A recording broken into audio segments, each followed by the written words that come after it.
શકે છે? જી, દરેક નાગરિકની પણ ફરજ છે કે પોતે પણ સ્વચ્છતાની ધ્યાન રાખે.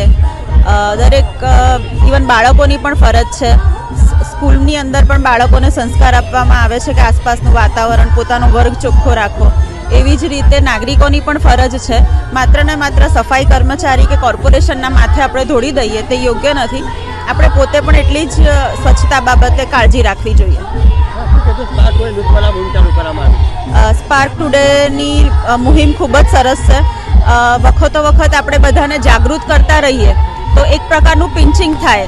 ઘણી વખત આપણે થોડો ટાઈમ પૂરતી આપણે સ્કૂલમાં હોઈએ તો ડિસિપ્લિન રાખીએ, પછી ઘરમાં હોઈએ તો આપણું ઘર ગંદુ ના થાય એવું રાખીએ, પણ જાહેર જગ્યા પર જઈએ તો મારે શું ને મારું શુંનો એટીટ્યૂડ હોય છે દરેક વ્યક્તિનો.